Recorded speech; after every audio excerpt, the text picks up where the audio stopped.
सुदूर पर्वतों की छाव में बसे विशाल राज्य की हवाओं में खामोशी और भय का आभास था। राजा राजवीर, जो अपनी शक्ति, न्यायप्रियता और अद्भुत योद्धा क्षमताओं के लिए विख्यात थे, उनके कानों में अचानक से एक खास सूचना आई। राजमहल के एक विशेष दूत ने खबर दी कि महादुष्ट राक्षस महाभयनाथ ने राज्य के दूर के गांवों पर हमला करना शुरू कर दिया है। इन हमलों से गांवों में कोहराम मचा हुआ था। राजा राजवीर के लिए यह चुनौती साधारण नहीं थी। महाभयनाथ सिर्फ ताकतवर नहीं था, बल्कि वह अंधकार की शक्तियों से संपन्न था।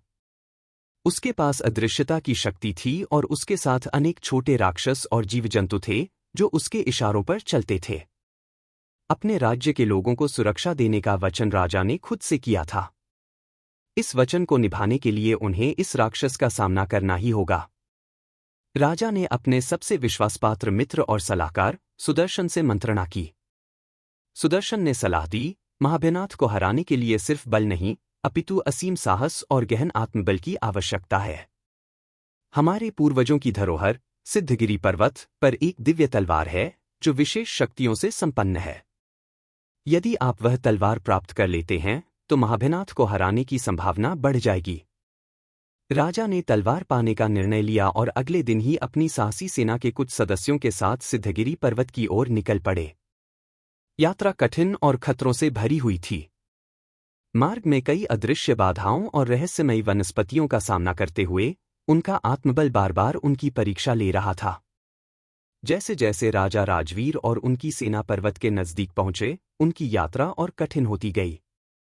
एक दिन अचानक से एक भयानक आंधी ने उन्हें घेर लिया। पेड़ उखड़ने लगे और एक बार में ही वातावरण धुंधला हो गया। यह कोई साधारण आंधी नहीं थी, यह महाभयनाथ की एक चाल थी। उसने राजा को रोकने और उनके साहस को तोड़ने के लिए यह शक्ति परीक्षा भेजी थी। परंतु राजा राजवीर के साहस और धैर्य ने उन पर काबू पा लिया। उन्होंने अपनी सेना को संभालते हुए बिना डरे हुए मार्ग जारी रखा। पर्वत के शिखर पर पहुंचने के बाद उन्हें दिव्य तलवार प्राप्त हुई।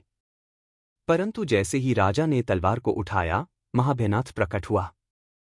उसका रूप अत्यंत भयानक था, काले रंग का चेहरा, लंबी नाखूनों से युक्त हाथ और चमकती हुई आंखें। महाभयनाथ ने गरजते हुए कहा, राजवीर, तुम्हारा अंत मेरे हाथों में ही है। तुम इस तलवार से मुझे हरा नहीं सकते। यह सुनते ही राजा ने शांत मन से कहा, तुम्हारी दुष्टता के दिन अब समाप्त होने को हैं। तुम्हारे सामने केवल साहस की शक्ति खड़ी है। तलवार की अद्भुत शक्ति को अपने हाथों में समेटे हुए राजा राजवीर और महाभयनाथ के बीच भयंकर युद्ध आरंभ हो गया। इस युद्ध में हर प्रहार बिजली की तरह था। महाभयनाथ ने अपनी अदृश्य शक्तियों का भी उपयोग किया, परंतु राजा की तलवार में निहित दिव्य शक्तियों ने उसकी हर चाल को निष्क्रिय कर दिया। युद्ध लंबा और थका देने वाला था। अंततः जब महाभयनाथ ने अंतिम बार के लिए झपट्टा मारा, तब राजा राजवीर ने अपनी तलवार से उसे घातक चोट दी। महाभयनाथ घुटनों के बल गिर पड़ा और चीखते हुए धूल में मिल गया। उसकी शक्तियां समाप्त हो गईं और चारों ओर शांति का आभास फैलने लगा। राजा राजवीर के इस विजय ने राज्य को एक नई रोशनी दी। उनके पराक्रम और बलिदान ने हर एक नागरिक को गर्वित किया। वे जब वापस लौटे तो पूरे राज्य ने उनका भव्य स्वागत किया। राज्य के वरिष्ठ नागरिकों ने राजा को मृत्यु को हराने वाला योद्धा का सम्मान दिया।